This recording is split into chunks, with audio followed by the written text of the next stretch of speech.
Halo, Assalamualaikum warahmatullahi wabarakatuh. Salam sejahtera untuk kita semua. Perkenalkan, nama saya Ferdi Rahman Hasim dengan NIM 66612100055 dari kelas 2B jurusan Administrasi Publik, Fakultas Ilmu Sosial dan Ilmu Politik, Universitas Sultan Ageng Tirtayasa. Jadi pada video kali ini saya akan membahas mengenai evaluasi konsep dasar sistem di Siakat Untirta untuk memenuhi tugas ulangan akhir semester Sistem Informasi Manajemen dengan dosen mengampu Ibu Dr. Ayuning Budiati, SIP. Baik, sebelum saya menjelaskan mengenai proses untuk mengakses KRS di Siakat, sebelumnya saya akan membahas atau menjelaskan pengertian mengenai 4 variabel yang wajib atau ada untuk terciptanya dari sebuah proses Siakat itu sendiri. Yang pertama ada input. Sistem yang bertugas untuk menerima seluruh masukan data yang dapat berupa jenis data, frekuensi pemasukan data, dan lainnya. Yang kedua ada proses. Proses adalah elemen yang bertugas untuk mengolah atau memproses seluruh masukan data menjadi suatu informasi yang berguna. Baik, untuk menjelaskan materi selanjutnya, di sini saya akan menjelaskan mengenai dua variabel. Yang pertama, output dan feedback. Output merupakan hasil dari input yang telah diproses oleh bagian pengolah dan merupakan tujuan akhir dari sistem. Yang terakhir ada feedback. Feedback adalah bagian dari sistem yang bertugas mengevaluasi bagian dari output yang dikeluarkan, di mana elemen ini sangat penting demi kemajuan sistem. Umpan balik ini dapat berupa perbaikan sistem, pemeliharaan sistem, dan sebagainya. Untuk lebih jelasnya mengenai keempat variabel ini akan dijelaskan di materi selanjutnya. Baik, setelah saya menjelaskan mengenai pengertian dari keempat variabel tersebut ini, saya akan menjelaskan mengenai skema sistem informasi manajemen pada Siakat untuk keperluan mengakses kartu rancangan studi maksud saya. Yang pertama ada input. Input di sini ya maksudnya adalah memasukkan username, NIM, password atau data diri.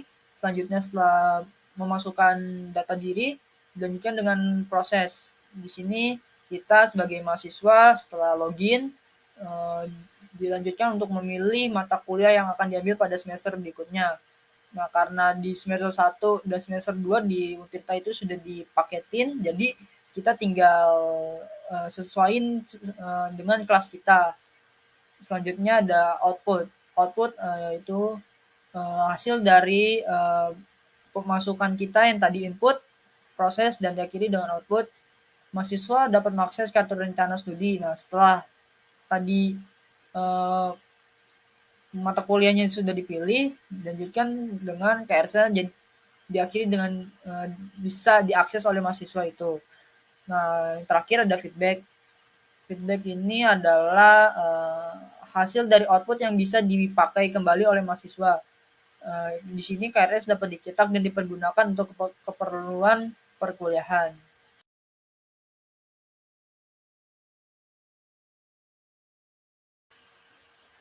Materi selanjutnya yaitu metode evaluasi informasi menurut teori Dellon dan McLean.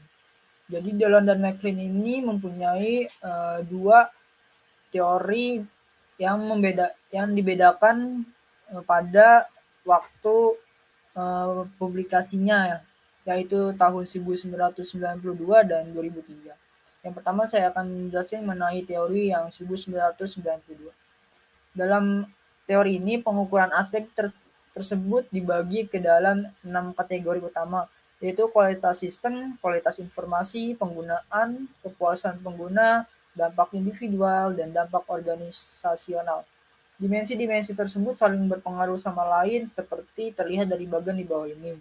Yang pertama ada sistem quality, information quality yang dilanjutkan dengan user satisfaction, dilanjutkan dengan individual impact, dan terakhir ada organizational impact. Materi selanjutnya yang metode evaluasi informasi. Di sini saya akan menjelaskan mengenai teori dari model Dellon dan McLean pada versi 2003. Di sini terdapat penambahan dan perincian kategori. Penambahan itu adalah kualitas sistem, tujuan pengguna, dan keuntungan. Jadi pada intinya saya di sini memakai metode evaluasi informasi pada teori Delon dan McLean versi 2003. Yang terlihat pada bagian di bawah ini, yang nanti lebih lengkapnya akan saya sampaikan pada materi selanjutnya. Baik, di sini saya akan menjelaskan mengenai metode evaluasi informasi menurut teori Delon.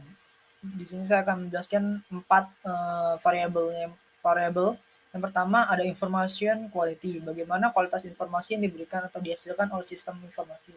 Apakah kualitas informasinya sudah tepat waktu, efektif, efisien, akuntabilitas, dan sesuai dengan apa yang diharapkan oleh para mahasiswa.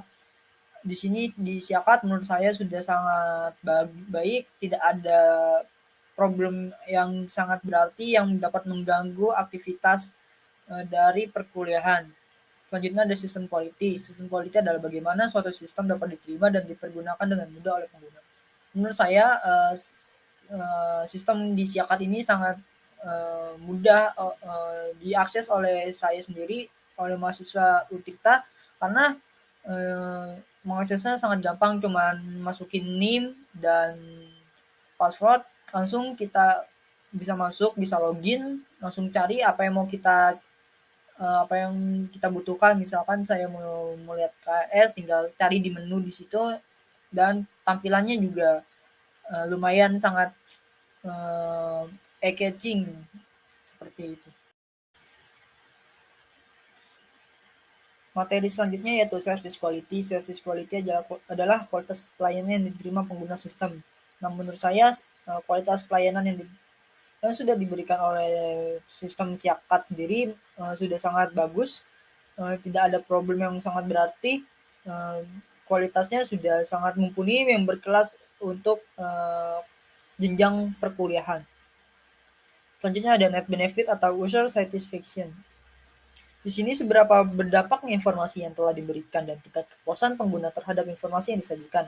Seberapa berdampaknya? Sangat berdampak, karena kalau misalkan sistemnya error, saya tidak bisa absen untuk mata kuliah, karena di absen sendiri itu ada di Siakat dan itu dibatasin waktunya.